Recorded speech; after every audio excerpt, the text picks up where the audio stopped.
cineinc.com।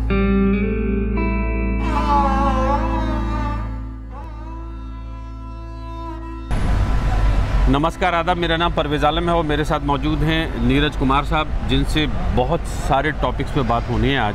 आप का जो लेटेस्ट जॉब रहा, यानी कि as police commissioner of Delhi retire होने के बाद, वो रहा BCCI, board of control for cricket in India, जिसमें आप जो एंटी करप्शन सिक्योरिटी यूनिट है उसके आप हेड रहे।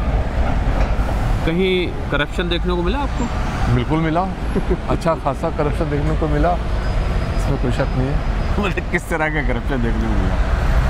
मैं उसको संक्षेप में इस तरह कहना चाहूँगा कि क्रिकेट के टीयर 1 लेवल पर, टीयर 1 लेवल का मतलब है टेस्ट लेवल या T20 IPL लेवल या इंटरनेशनल क्रिकेट का लेवल पर करप्शन बहुत ही कंट्रोल में है। लेकिन जो टीयर 2 और टीयर 3 गेम्स हैं हिंदुस्तान में, इसका मतलब है प्राइवेट लीग्स, T20 लीग्स जो स्टेट एसोसिएशंस ऑर्गेनाइज करती हैं और अन्य प्राइवेट ऑर्गेनाइजर्स ऑर्गेनाइज करते हैं, तो उन T20 लीग्स में करप्शन बहुत ज़्यादा है। और हम लोगों ने इस पर काफ़ी काम किया और करीब 27-28 लोगों को हम लोगों ने गिरफ्तार भी करवाया पुलिस की मदद से। ये जो करप्शन है, जैसे किस तरह का है, थोड़ा सा मुझे बताइए। जी, वो यूँ होता है कि 4 ऑर्गेनाइजर्स मिल गए, उनका लिंकअप किसी बुकिंग कार्टल्स के साथ है। सब लोग मिलके उन्होंने एक क्रिकेट टूर्नामेंट ऑर्गेनाइज़ किया, T20 क्रिकेट टूर्नामेंट, जिसको टेलीवाइज किया। उस T20 टूर्नामेंट के तमाम प्लेयर्स के साथ एक अच्छी साठगांठ हो गई पहले से ही, और जैसा जैसा उन प्लेयर्स को कहा गया वैसा वैसा उन्होंने किया, जिसकी वजह से जो बेट्स लेने वाले लोग थे उनका अच्छा खासा मुनाफा हो गया। तो ये मैचेस जो हैं, ये टूर्नामेंट्स इंडिया में जो हो रही हैं, वो मात्र बेटिंग के लिए होती है और मात्र करप्शन के लिए होती है। तो करप्शन इंडियन क्रिकेट में मैं कहूँगा बुनियादी तौर पर बहुत आ चुका है, क्योंकि एक अपकमिंग क्रिकेटर को अगर कहीं पहुंचना है तो उसको किसी न किसी को कुछ पैसे देने होंगे ताकि उसको अगले लीग में खेलने का मौका मिले। और इसकी जो बुनियाद, जो आपकी बात मैं समझ रहा हूँ, मुझे धक्का लग रहा है सुन के, और मैं समझता हूँ जो लोग सुन रहे हैं वो भी एकदम से शॉक्ड होंगे कि उसके जो करियर का शुरुआती दौर है उसी में हो जाता है, यानी कि वहीं से उसको करप्शन की आदत डाल दी जाती है, चाहे वो दिलचस्पी रखता हो करप्शन में ना रखता हो। हमारे भाषा में उसको कहते हैं ग्रूमिंग स्टेज।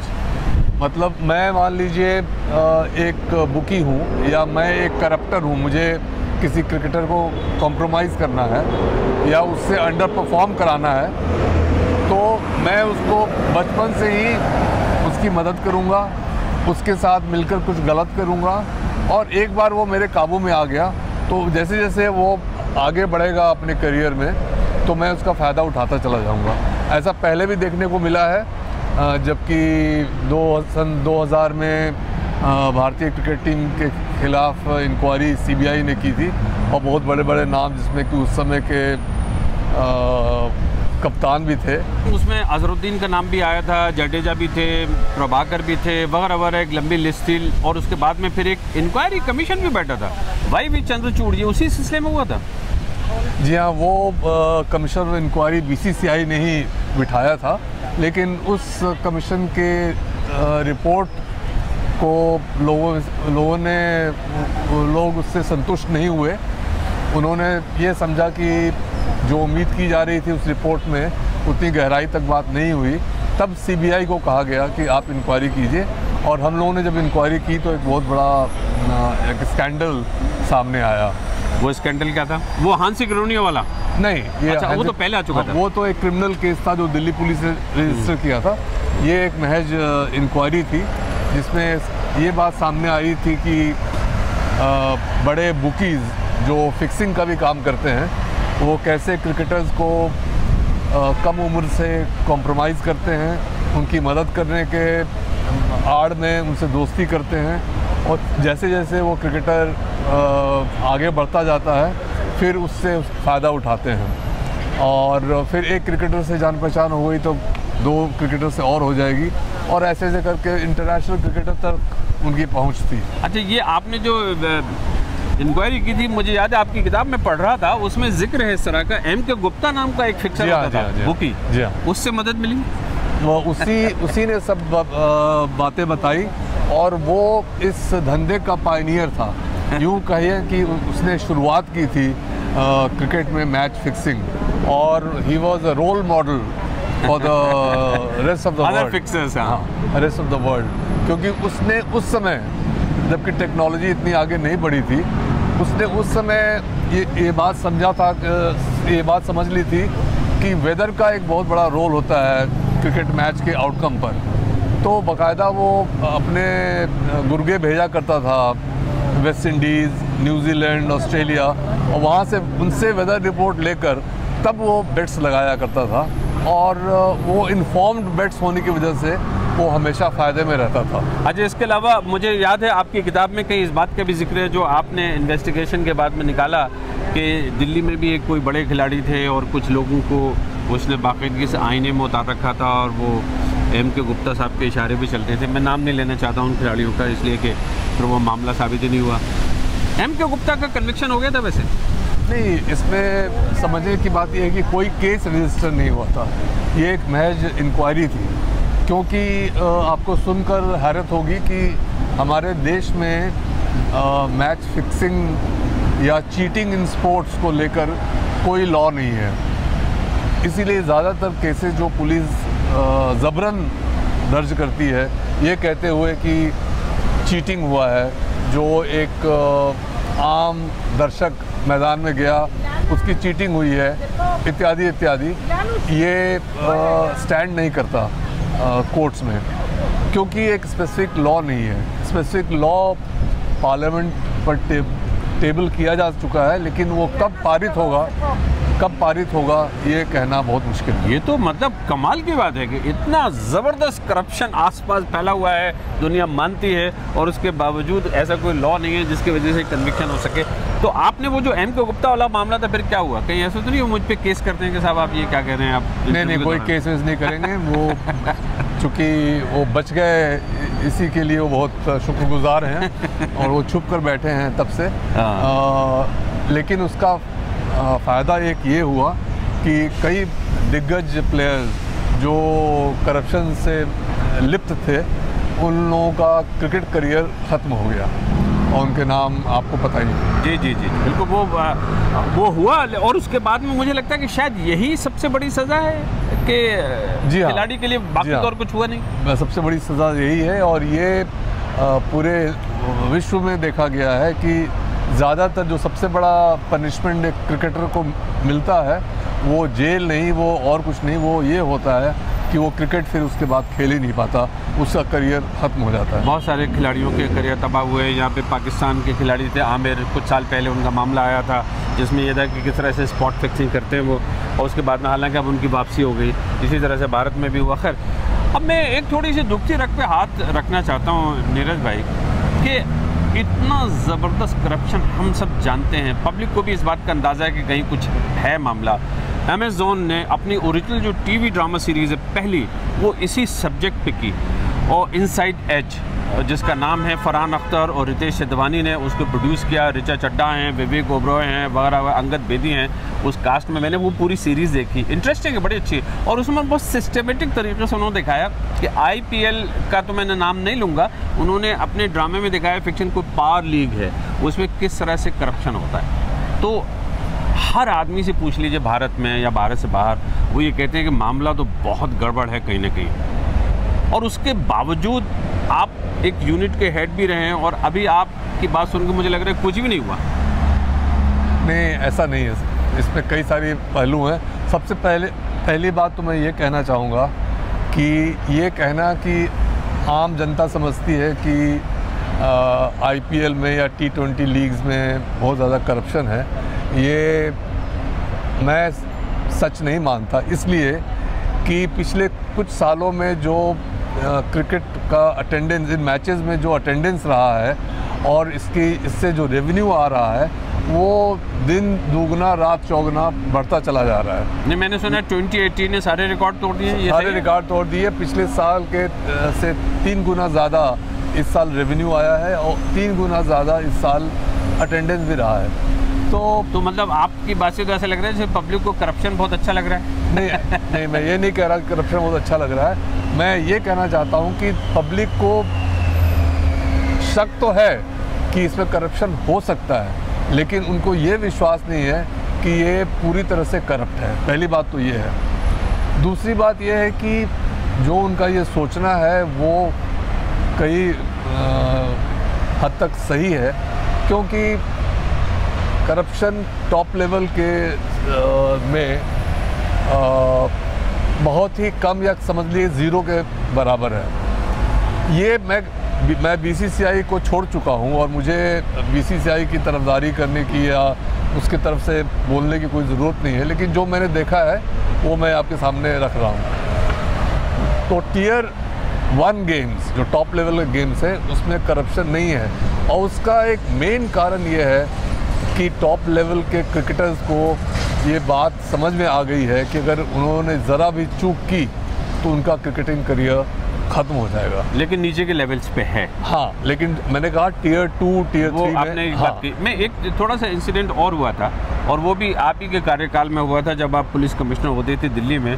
श्रीशांत नाम के पेस बॉलर और वो और साथ में 2 खिलाड़ी और वो भी ठीक ठाक थे जो आईपीएल में खेल रहे थे। उनके खिलाफ तो आपने केस बनाया, गिरफ्तार भी किया उनको। केस क्या था?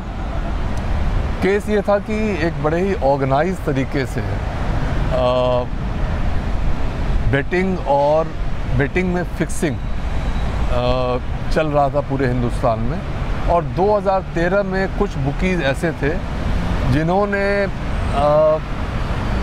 बिचौलियों की मदद से क्रिकेटर्स तक अपनी एक्सेस बना ली थी और उनसे वही काम करवा रहे थे जो वो चाहते थे। जैसे मान लीजिए कि एक बॉलर से 14 रन फेंकवाने हैं एक ओवर में कम से कम, तो उनके साथ डील हो गया। उसको बॉलर को कह दिया गया कि तुम एक ऐसा इशारा करोगे, अपना तौलिया पीछे से निकाल के आगे लगा लोगे या बहुत देर तक अपने वार्म अप करोगे और फिर बॉलिंग करोगे, और तो हम समझ जाएंगे कि इस ओवर में तुम 14 रन देने जा रहे हो, तो हम 14 रन पर हम फिर बैट करेंगे। और बिल्कुल जो उनसे फ़ोन पर इस तरह की जो बातें हुई थी आपस में और जो ये अग्रीमेंट हुआ, उस अग्रीमेंट को टीवी स्क्रीन्स पर उजागर होते हुए हम लोगों ने देखा। अच्छा, वो देखा? हाँ, तो हमारे पास ऑडियो सबूत भी था, वीडियो सबूत भी था, बयान भी थे, इन तमाम चीज़ों। लेकिन उसके बावजूद आपका केस रिजेक्ट कर दिया कोर्ट ने। खैर, वो रिजेक्ट नहीं किया है, केरला हाई कोर्ट ने। नहीं, केरला हाई कोर्ट की बात अलग है, क्योंकि ट्रायल कोर्ट यहाँ दिल्ली में है और ट्रायल कोर्ट ने उसको डिस्चार्ज किया ये कहते हुए कि हमारे देश में वो कानून नहीं है जिसके तहत हम इनके खिलाफ कार्रवाई कर सकते हैं। कोर्ट ने माना है कि ये इसमें जुर्म हुआ है, लेकिन उसके ख़िलाफ़ क्या कानून है उस पर कोई क्लैरिटी नहीं है। लेकिन हम लोग उस वर्डिक्ट के ख़िलाफ़ अपील में हाई कोर्ट में गए हैं, तो अभी ये कहना कि वो बिल्कुल छूट गए हैं ठीक नहीं है। मामला जो है वो ठीक है, डिस्कशन के तहत है। ये आपका केस था उनके खिलाफ। हाँ। क्रिकेट के बारे में मैं बहुत कर सकता हूँ, बहुत सारे ऐसे लोग हैं जो बहुत ज़्यादा सुनना चाहते हैं, लेकिन क्योंकि आपके साथ में मुझे और बहुत सारे टॉपिक्स पे भी बात करनी है, और उसमें एक टॉपिक जो है वो है दाऊद इब्राहिम का मामला। और ये जो किताब है जो है डायल डी फॉर डॉन, मुझे ऐसा लग रहा है जैसे मैं कुछ आपकी पब्लिसिटी सी कर रहा हूँ। किताब बार बार दिखा रहा हूँ जो मैं आमतौर पे नहीं दिखाता हूँ। उसे शक होता है कि मामला कहीं करप्शन का ना हुआ किसी न किसी तरह का। खैर, तो ये किताब, इसमें बड़े दिलचस्प किस्से हैं। मतलब मैंने जब इसको पढ़ना शुरू किया तो मैं एक बार में पढ़ गया इसको, रियली। उसकी वजह ये है कि शायद एक जर्नलिस्ट के हैसियत से वो सारी बातें मैं थोड़ा जानता था, मुझे लगा अच्छा इसमें क्या हुआ। खैर, 2 चीज़ें मुझे बहुत ज़्यादा स्ट्राइक की इसमें, और आपने खुद ही अभी इस इंटरव्यू के शुरू में कहा। एक तो ये कि याकूब मेमन और उसकी फैमिली को जब आप लेके आते हैं यूएई से, वो जो एपिसोड है वो बड़ा फैसिनेटिंग है, बड़ा रोमांचक है। कि किस तरह से आप न सिर्फ ये कि पाकिस्तानियों से उस खबर को छिपाते हैं, बल्कि इंडिया में जो पुलिस ऑफिशियल्स हैं और जो कस्टम ऑफिशियल्स हैं, जो इमिग्रेशन वाले हैं, उनसे भी छिपाते हैं। ये सब छिपाने का दौर क्यों था एक्चुअली? ऐसे ऑपरेशंस, अंतर्राष्ट्रीय ऑपरेशंस, जिसमें आप ये कहिए खुफिया एजेंसीज इन्वॉल्व हैं, जिसमें कई मुल्कों के एम्बसीज या डिप्लोमेटिक कोर इन्वॉल्व है, तो ऐसे ऑपरेशन को जितना लो की रखा जाए उतना अच्छा होता है। तो हम यही चाहते थे कि ऐसा ना हो कि वो इमिग्रेशन से ही या कस्टम से ही बात लीक हो जाए और उसके बाद एक हंगामा हो जाए। मैंने तो उसमें किताब में जब आपके पढ़ा कि असल प्रॉब्लम तो इंडिया आने पे हुई है कि यहाँ जो आपकी एजेंसीज थी उनको परेशानी थी कि भाई इतने बड़ा शिकार मार के लाए हैं आप, और आप बता नहीं रहे, और वो आपको उनको लाने में, यानी कि आप तो कितनी मेहनत करने के बाद उनको लाते हैं, जो ख़तरनाक मुजरिम रहता था कथित या सो कॉल्ड, लेकिन ये उसके बाद आपको यहाँ परेशानी होती है एजेंसीज को कि भाई इनको आने दो। हाँ, ये उनका बस चलता तो वो डिपोर्ट कर देते। हाँ, नहीं, वो डिपोर्ट तो नहीं करते, वो ये कहते हैं कि साहब इनको हमने पकड़ा है, सीबीआई इनको पकड़ के नहीं लाई है, इनको तो हमने इमिग्रेशन में पकड़ लिया। पर ये अक्सर होता है सब कि कोई सीबीआई ने पकड़ा, नहीं, वो पकड़ते हैं नेपाल में, फिर कहते हैं दिल्ली में पकड़ा है, या कभी दिल्ली में पकड़ते फिर कहते हैं नेपाल में पकड़ा है। नहीं, वो उतनी बड़ी समस्या नहीं है। वो समस्या ये है कि अगर आपने पकड़ा है तो, और मैं कहूँ कि नहीं जी हमने पकड़ा है, हकीकत में आपका सारा काम है, आपने सब कुछ किया, और अंत में मैं ये कहूँ कि नहीं इन्होंने नहीं पकड़ा, मैंने पकड़ा। अच्छा, उसमें नीरज कुमार जी एक गंभीर आरोप आप पे लगा उस मामले के हवाले से, वो ये था कि याकूब मेमन और परिवार, उसमें ये हुआ कि परिवार जो वाइफ है उसकी वो तो छूट गई अब, है ना, और इसके अलावा परिवार के एक दो सदस्य भी छूटे, लेकिन ये कि याकूब मेमन जैसे कि दुनिया जानती है फांसी हुई, और वो फांसी भी इस तरह से हुई कि लोग सुप्रीम कोर्ट में गए, रात को सुप्रीम कोर्ट में सुनवाई हुई, और उसके बाद में गवर्नमेंट ऑफ इंडिया की तरफ से भी थोड़ा सा जिसे कहते हैं ना एक मझोला खेल ये हुआ कि ढंग से लोगों को बताया भी नहीं, उसके परिवार के लोगों को भी लास्ट मिनट पे एक लिफाफा भेज दिया कि ऐसे होने वाली है, और खामोशी से कर दिया ताकि कहीं अपील वगैरह ना हो। और लौट फिर के बात ये हुई कि याकूब मेमन को यहाँ लाते वक्त लोग ये कहते हैं काफ़ी सोर्सेज से कि वादा किया गया था उसको कि तुम्हारे साथ में थोड़ी रियायत बरती जाएगी अगर तुम सारी चीज़ों को स्वीकार कर ले तो, एतराफ़ कर ले तो, और ये वादे तो आपने किए होंगे। नहीं, ये बात सरासर गलत है, क्योंकि ये बात लोगों को नहीं पता है कि जो याकूब मेमन का अरेस्ट था वो एक एक्सीडेंटल अरेस्ट था। वो उसने कुछ ऐसी गलती की थी जिसके बेसिस पर उसको पकड़ा गया था काठमांडू एयरपोर्ट पर। उसके पास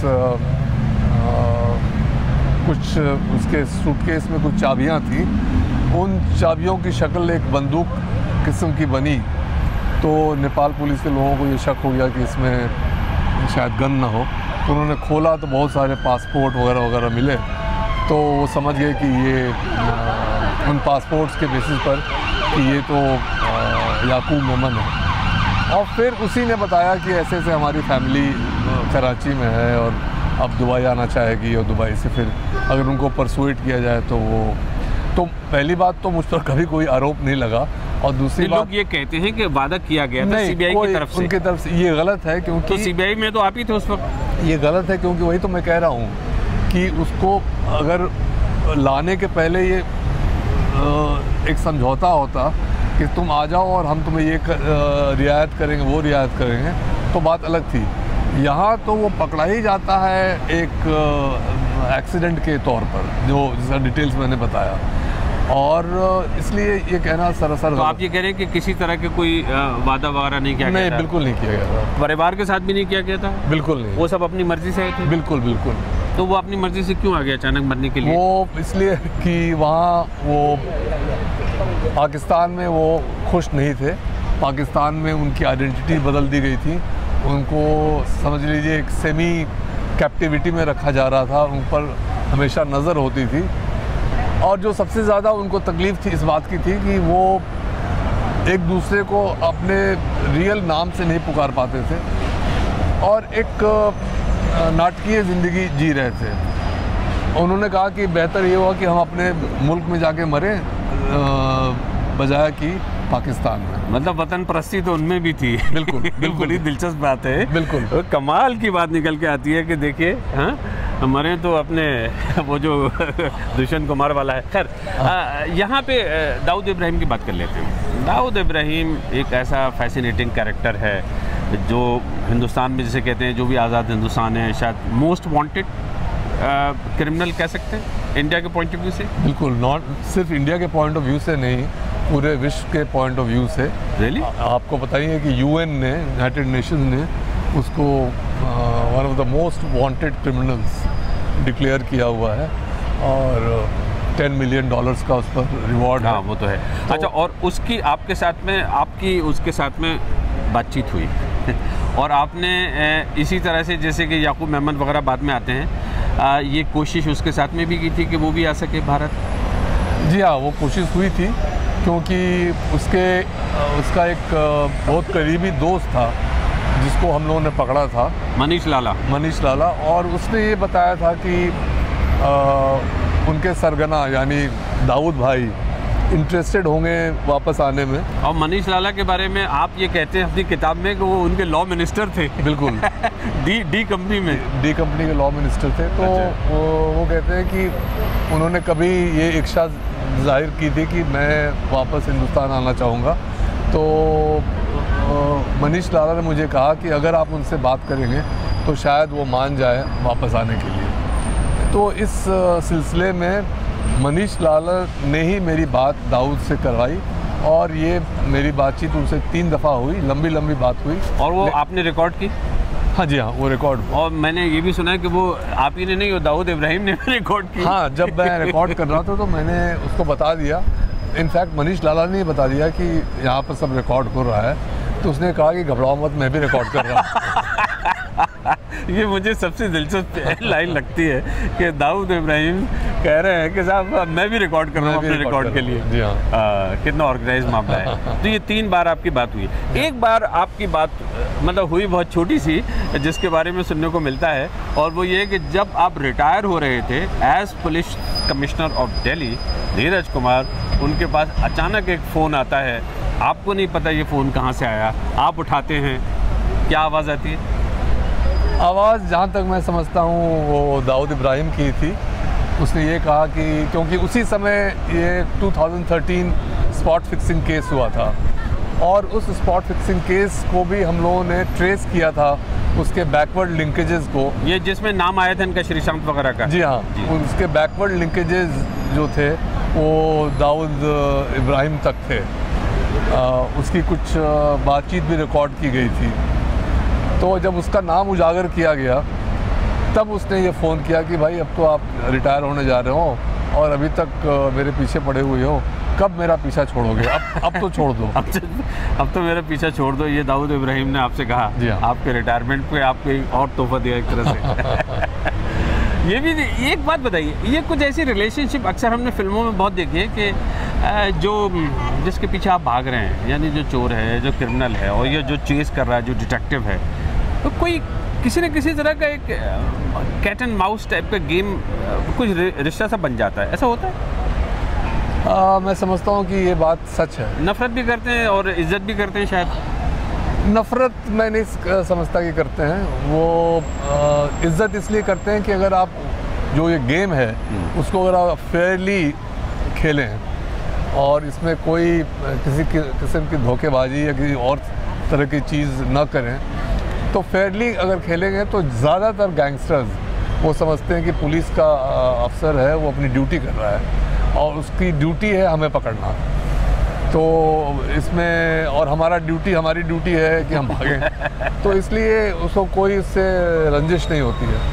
रंजिश तब होती है जब कोई पुलिस ऑफिसर कुछ अनफेयरली कर दे, धोखा दे दे, कोई प्रॉमिस कर ले, उसके साथ दोस्ती करे, कहे कि तुम यहाँ आओ, हम लोग बैठ के कॉफ़ी पियेंगे, फिर वहाँ उसको पकड़वा दे, तब बात और है। लेकिन अगर आप फेयरली उसके साथ अपना काम करेंगे तो उसकी कभी रंजिश मेरे हिसाब से कभी होती नहीं। अब यहाँ पे ये जो दाऊद इब्राहिम वाला मामला है इसलिए बड़ा सेंसिटिव है कि आपके किसी बड़े अधिकारी ने, ऑफिसर ने ही फिर आपको कहा सीबीआई में कि भाई अब आप ये इनके साथ में इस तरह के जो भी नेगोशिएशन है इनको लाने वाला है, ये बंद करिए, क्योंकि जो दूसरी एजेंसीज़ हैं इशारा है दूसरी एजेंसीज हैं, जिसमें मिसाल के तौर पे CID भी हो सकती है, जिसमें IB भी हो सकती है, जिसमें रॉ भी हो सकती है, XYZ, वो नाराज़ हो जाएंगी कि ये काम उनका है। हाँ, ये बात सही है कि मुझे रोका गया था, और मैं समझता हूँ कि रोकने की वजह ये रही होगी कि मेरे सीनियर्स को ये कहा गया होगा कि ये आपका काम नहीं है, आपका काम है केसेस इन्वेस्टिगेट करना, इस तरह के ऑपरेशंस करना किसी और एजेंसी का काम है, आप अपना काम कीजिए, हम अपना काम करेंगे। अच्छा, दाऊद इब्राहिम के बारे में अभी जैसे आपने 2013 का भी ये मामला बता रहे हैं जिसमें ये चीज़ें चल रही थी, और उसके बाद में उससे पहले हर बार नाम आ जाता है, ये बात सच है या वैसे ही बहाना बनाने के लिए कह देते ना? एक ज़माने में चलती थी कि इसमें किसका हाथ है, विदेशी हाथ है, और पाकिस्तान में अगर किसी से बात करिए वो कहते हैं रॉ का हाथ है, इंडिया में बात करिए वो कहते हैं हर चीज़ में ISI का हाथ है, और अब ये भी एक चला आ रहा है ट्रेंड पिछले 20 साल से लगभग कि सब इसमें दाऊद इब्राहिम का हाथ है। यानी क्रिकेट में हर काम जो इंडिया में होता है उसमें दाऊद इब्राहिम होता है क्या वाकई? हर काम तो नहीं कहा जा सकता। नहीं, मतलब जैसे करप्शन आपने लोकल लेवल पे दिल्ली में आपने लोगों को पकड़ा, पता चला दाऊद इब्राहिम। देखिए, डी कंपनी का एक फेवरेट पास टाइम या ये समझ लीजिए एक कोर एक्टिविटी है क्रिकेट में बैटिंग। उसको बहुत शौक है क्रिकेट में बैटिंग करने का, और अगर उस बैटिंग के दौरान कुछ इवेंट्स जो मैदान पर होने जा रहे हैं उसको अगर प्री डिटर्मिन किया जा सके या उसको फिक्स किया जा सके, तो जाहिर है कि उसको बहुत बड़ा फ़ायदा होगा। He will make a killing. तो उसके जो बिचौलिए हैं वो कोशिश करते हैं कि कुछ फिक्स कर दिया जाए, और ताकि हमारी कंपनी को या हमारे कार्टेल को बड़ा फ़ायदा हो जाए। लेकिन ये बहुत बड़े लेवल पर जब गेम होता है तब की बात है। छोटे छोटे गेम्स के लिए और छोटे छोटे अमाउंट्स के लिए वो लोग ये सब नहीं करते हैं। ओके, अच्छा, मैंने ये भी सुना है कि आप दाऊद इब्राहिम का एक ज़माने में आपको थोड़ा सा ऑब्सेशन, थोड़ा सा कह लिए, या एक आप इतने इंटेंसली ले रहे थे उन चीज़ों को कि आप लंदन में भी कहीं ये देखने आ गए थे कि कहाँ रहता था दाऊद इब्राहिम? नहीं, मुझे ये मैं नहीं कहूँगा कि ऑब्सेशन दाऊद इब्राहिम के लिए हो गया था, लेकिन ये ज़रूर है कि ज़्यादातर जब केसेस मैं करता हूँ तो पूरी हमारी पूरी कोशिश रहती है कि वो मिशंस कामयाब रहे, तो उस हद तक मैं ऑब्सेस ज़रूर होता हूँ। लेकिन दाऊद इब्राहिम के लिए ही ऑब्सेशन हुआ था, नहीं, ये बात ठीक नहीं है। हाँ, मैं लंदन आया था, लंदन में घर आपने देखा था? हाँ, लंदन में जो उसकी प्रॉपर्टीज़ थी उसका हमने। It was a part of your official investigation? Yes. आपने कोई प्रॉपर्टी निकाली थी? जी हाँ। इलाका क्या था? अब ये बताना ठीक नहीं है, लेकिन मैं आपको एक हिंट दे सकता हूँ कि हैम्पस्टेड का इलाका। हाँ, बड़ा महंगा इलाका है, जहाँ स्विस कॉटेज भी है, जहाँ पे लॉर्ड्स का मैदान भी है पास ही पास, वगैरह, सेंट जॉर्ज वुड है, एक्सेट्रा। खैर, वो कहीं पे भी हो सकता है। कुछ आपके पास कभी इस तरह की कहीं आप, इसलिए भाई आपके दोस्त हैं जो कहीं रॉ में भी हैं, रिसर्च एंड एनालिसिस विंग में भी हैं, यहाँ पे भी हैं, सबके साथ में आपने काम किया है, कभी कुछ इशारा मिलता है कि वो दाऊद इब्राहिम कहाँ होंगे? वो निश्चित तौर पर UAE में या निश्चित तौर पर पाकिस्तान में ही है, क्योंकि जितना वो सेफ वहाँ रह सकते हैं वो कहीं और नहीं रह सकते, क्योंकि वहाँ की गवर्नमेंटल एजेंसीज़ के प्रोटेक्शन में है।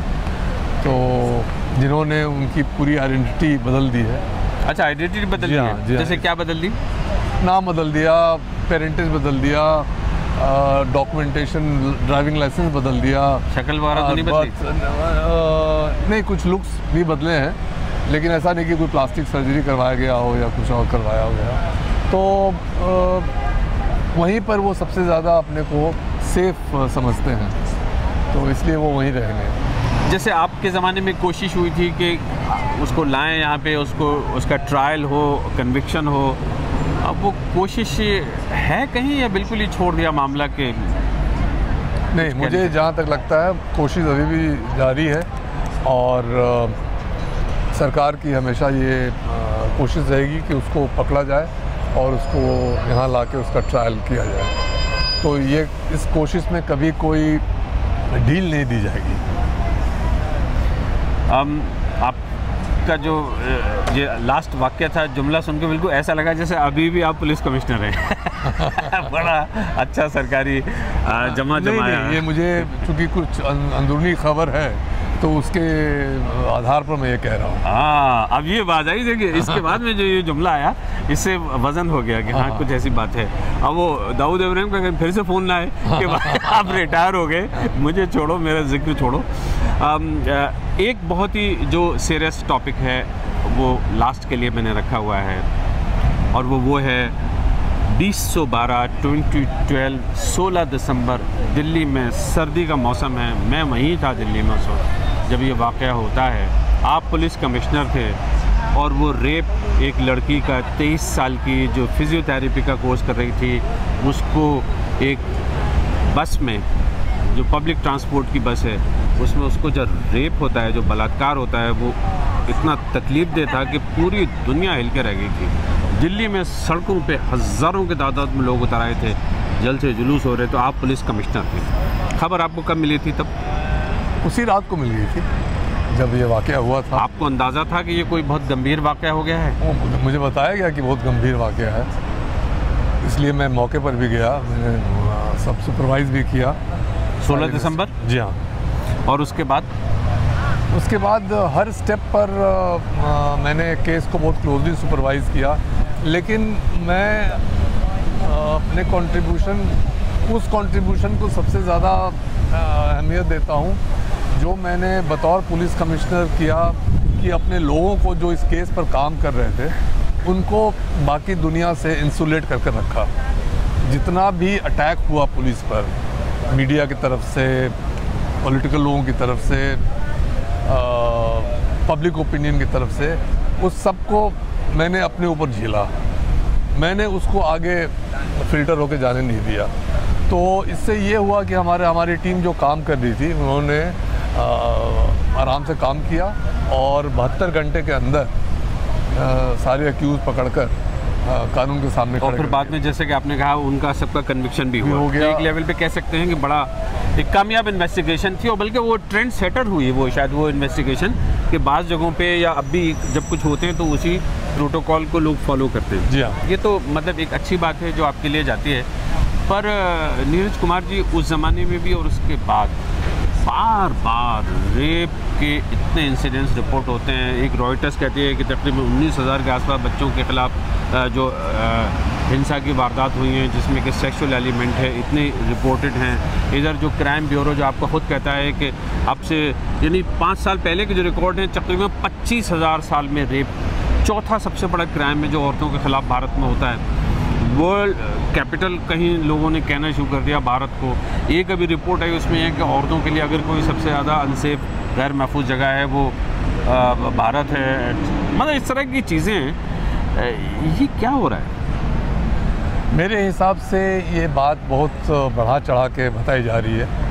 ये इसको अगर आप गौर से और गहराई से देखेंगे तो जो सच्चाई है वो इससे परे है।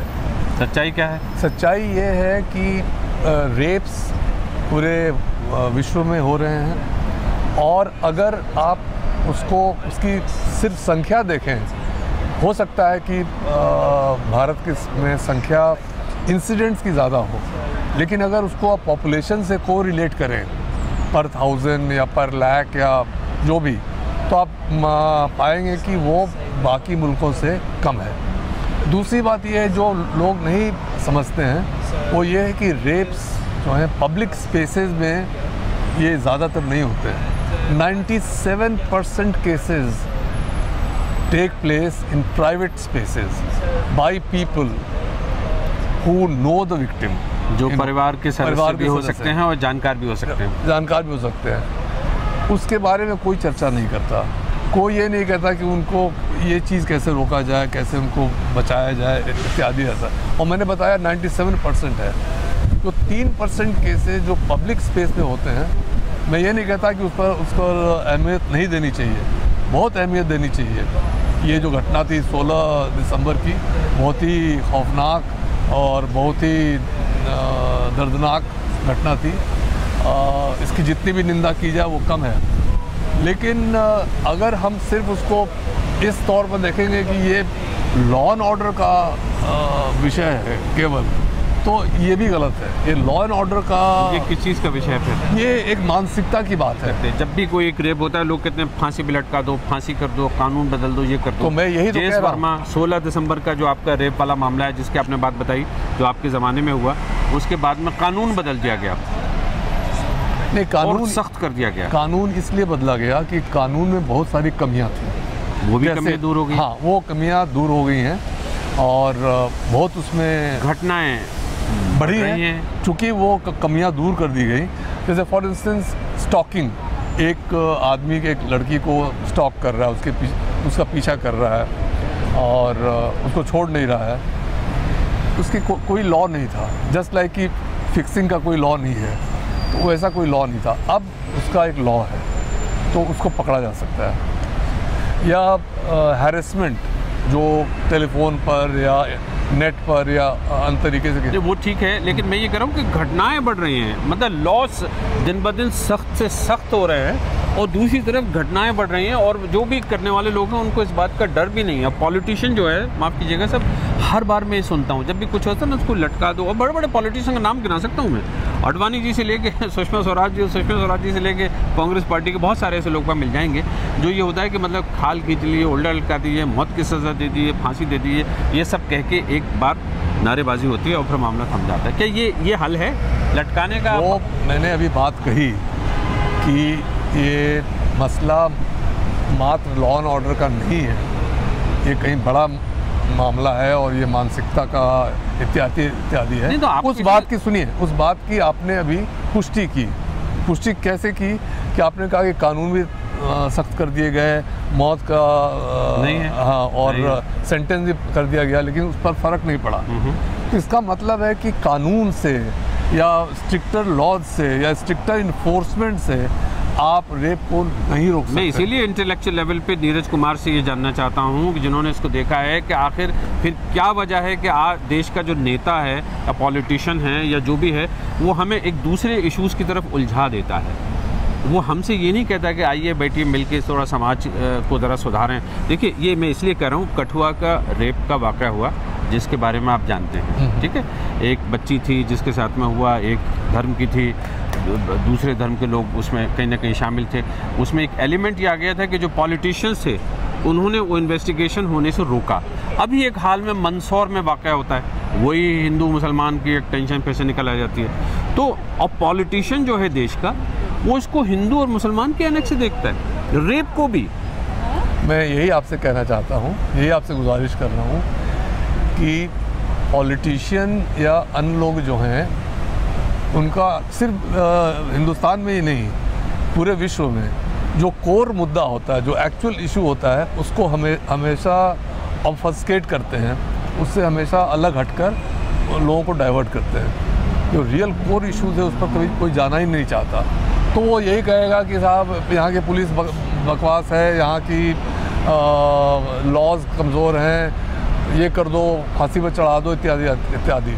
लेकिन जैसा आपने कहा कि अगर कोई उसको धर्म से जोड़ता है या धर्म की बात करता है और पॉलिटिशियंस उसमें शामिल होते हैं, समाज की स्थिति और ख़राब होती है, तो उसके ऊपर तो कोई चर्चा होती ही नहीं है ना। तो होनी चाहिए ना? उस पर होनी चाहिए, और उस पर वो चर्चा इसलिए नहीं करता क्योंकि जो दूसरी तरह की चर्चा है, द नेगेटिव नैरेटिव, और शैल वी से the toxic narrative that he indulges in, that gets him votes. मैं आपसे ये जानना चाहता हूँ कि एक सीनियर पुलिस ऑफिशियल जो रह चुका है इंसान, जिसने इन सब चीज़ों को नज़दीक से देखा है, जब कोई भी ऐसा वाक़या होगा आगे या हुआ और किसी भी नेता ने मुंह खोला और कहा कि इनको रेपिस्ट को उल्टा लटका दीजिए, सज़ा दीजिए, फांसी दीजिए, पत्थरों से मारिए, आप क्या कहेंगे उससे?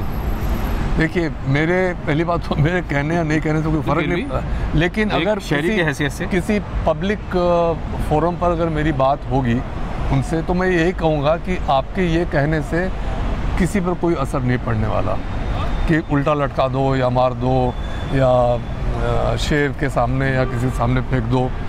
इन चीज़ों से कोई फ़ायदा नहीं होगा। ये जो मानसिकता है, हमें उस मानसिकता को से जूझना है और ये मानसिकता इंडोर हो या आउटडोर हो, हमें उससे लड़ना है।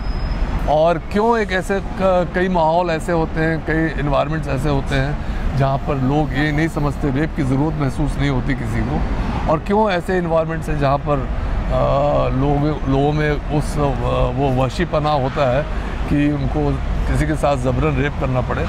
इस बात पर भी गौर करना पड़ेगा। नहीं तो गौर कौन करेगा? पूरे समाज को करना पड़ेगा, आपको करना पड़ेगा। आप एक बतौर मीडिया पर्सनालिटी आज ये क्वेश्चन रेज कर रहे हैं, मैं एक बतौर रिटायर्ड पुलिस ऑफिसर ये बातें कह रहा हूँ, तो जो भी समाज के वो सेक्शंस हैं जो चाहते हैं कि समाज में सुधार हो, उन सबको पहली बात है उसको गहराई से समझना है और उस पर जो सही डिस्कशन है उस पर वो सही डिस्कशन करके उसका सलूशन ढूंढना है। नीरज कुमार जी, आपकी इस किताब का जिक्र तो हो गया जो मेरे पास में है और जिसको मैंने बार बार दिखाया भी है। इसके बाद मामला ख़त्म, वन ऑफ? नहीं, ऐसा नहीं है। दूसरी किताब मैं अब लिख रहा हूँ। अच्छा। जब से मुझे BCCI से छुटकारा मिला है या आराम मिला है, तो मैंने शुरू कर दिया है किताब लिखना और उसके 3 अध्याय में लिख भी चुका हूँ। 3 चैप्टर्स आपकी किताब के हो गए हैं। पेंगुइन छापेगा? कौन छापेगा? जी हाँ, पेंगुइन के साथ ही हमारा कॉन्ट्रैक्ट। अरे वाह! और ये सब टॉपिक क्या है? टॉपिक फिर इसी तरह के एपिसोडल किताब है, अलग अलग एक्सपीरियंसेस। पुलिस कमिश्नर वाली, सॉरी, पुलिस करियर वाली? पुलिस करियर वाली ही, लेकिन जैसे मैं डायरेक्टर जनरल प्रिजन्स भी रहा हूँ, वहाँ के कुछ एक्सपीरियंसेस हैं, कुछ और एक्सपीरियंसेस हैं अलग अलग। जैसे ये किताब ज़्यादातर CBI के केसेस के बारे में थी, वो वैसा नहीं है, वो अलग अलग डिपार्टमेंट। मुझे याद है जब आप डायरेक्टर जनरल थे प्रिजन्स के दिल्ली में, तो कोई एक फंक्शन था और मैं उसमें आया था और मैंने देखा था वो किस तरह से चीज़ें चलती हैं। और उसी दौरान मुझे ये भी पता चला कि अफजल गुरु, जिसको बाद में फांसी दी गई, वो भी आप ही के ज़माने में वहाँ कैद थे? मेरे ज़माने में कैद थे, लेकिन उनकी फांसी मेरे वहाँ से हटने के बाद दी गई। हाँ, लेकिन एक ज़माना आप मुझे अचानक, क्योंकि प्रेजेंस वाली बात कहती, मैं तो भूल गया था, ख़त्म करने वाला था इंटरव्यू, लेकिन अब मुझे बहुत सारी बातें याद आ रही हैं। मुझे ये भी याद आ रहा है कि उसी ज़माने में जब आप DG थे प्रेजेंस के, तो अन्ना हज़ारे का मूवमेंट चल रहा था और अरविंद केजरीवाल अपनी किस्मत आजमा रहे थे सियासत में, और इनको पकड़ के तिहाड़ जेल ले जाया गया था और आप वहाँ पे इनके करता धरता थे डायरेक्टर जनरल। वो मंजर याद है? बिल्कुल याद है, क्योंकि उनको जिस दिन पकड़ा गया था उसी दिन शाम को छोड़ दिया गया, लेकिन वो जेल से जाने के लिए तैयार नहीं थे। वो हमारे ऑफिस में कॉन्फ्रेंस हॉल में उन्होंने धरना दिया और काफ़ी दिन तक वो बैठे रहे। तो उनके साथ उस समय जो उनसे डील करने का जो मेरा एक्सपीरियंस है, वो भी एक काफ़ी अजूबा एक्सपीरियंस। उस पर कुछ उम्मीद कर सकते हैं लिखा जाएगा? मैं कोशिश करूँगा, क्योंकि उसमें लोग काफ़ी कंट्रोवर्शियल रहेगा, लेकिन एक चैप्टर उस एक्सपीरियंस के बारे में भी। अरे वाह, ये आप पार्टी वालों के लिए एक सा सिलसिला हो गया। चलते चलते थोड़ी सी एक बात मैं ये भी कहूँगा कि उस दौरान आपके ऊपर पॉलिटिकल प्रेशर बड़े तरह तरह के थे। मुझे याद है शीला दीक्षित चीफ मिनिस्टर होती थी दिल्ली की, और एक कहीं ऐसा मौका था जब वो आपके उनके संबंध ठीक थे, फिर अचानक ऐसा हुआ कि उन्होंने आप ही का इस्तीफ़ा मांगना शुरू कर दिया था। वो पॉलिटिकल रीजंस की वजह से, तो मैं उसको बहुत ज़्यादा तफसील में उस पर बात करना नहीं चाहूँगा। मैं तो चैप्टर्स निकाल रहा हूँ अगली किताब के लिए। नहीं, ये आपने बहुत अच्छा किया कि आपने मुझे कुछ आइडियाज़ दिए कुछ और चैप्टर लिखने के लिए। उसमें एक चैप्टर निर्भया पर भी होगा उसमें होगा जी। हाँ, क्योंकि वो जो पूरा एक्सपीरियंस रहा। राम जेठमलानी आप से बड़ी मोहब्बत करते हैं, और जब भी वो कहीं आपका नाम आता है तो फिर बड़े परेशान भी हो जाते हैं, और काफ़ी मैं भी उनसे बहुत मोहब्बत करता हूँ। काफ़ी उन्होंने बड़ी सख्त बातें कही हैं आपके बारे में। वो एक किसी के वकील हैं जिसको मैंने, जब मैं CBI में था तब मैंने पकड़ा था, तो उसके वो वकील रहे हैं, तो उन्होंने ये मुकदमा जो है एक पर्सनल बना लिया तो कोई बात नहीं। पुलिस के करियर में ये सब तजुर्बे होते रहते हैं। ये बात सही है कि जिस वक्त आप दाऊद इब्राहिम के साथ बातचीत कर रहे थे और किसी तरह से कन्विंस कर रहे थे कि वो भारत आ जाए। उसी दौरान उसके आसपास दाऊद इब्राहिम की नेगोशिएशन कुछ और लोगों से भी हो रही थी क्या भारत में? सुनने में आया है कि ऐसी, नहीं, सुनने में तो ये भी आया कि राम जेठमलानी ने तो खुद कहा है कि जी हाँ, उनकी बात हुई थी। हाँ, उसमें कोई आश्चर्य इसलिए नहीं है क्योंकि राम जेठमलानी ऐसे तमाम लोगों के वकील समय समय पर रह चुके हैं। तो वकील को तो खैर इस बात की पूरी इजाज़त है कि वो सबसे मिल सकता है। मुझे लगता है इससे ज़्यादा आपसे ज़्यादा ना कुरेदा जाए। सिर्फ आपको मुझे लगा कि 2-3 चैप्टर्स हैं जिनका जिक्र मैं कर दूं, शायद उन पे भी आप लिखें। जी हाँ, जी हाँ, जी। नीरज कुमार, बहुत बहुत शुक्रिया आपका, मज़ा आया आपके साथ बात करके। और यहाँ मुझे अच्छा ये लगा कि जिस जगह हम मौजूद हैं ये पार्लियामेंट का स्क्वायर है और गांधी जी हमारे पीछे हैं और उनका साया हमारे ऊपर है। मुझे भी बहुत मज़ा आया और बहुत बहुत शुक्रिया। Thank you. cineinc.com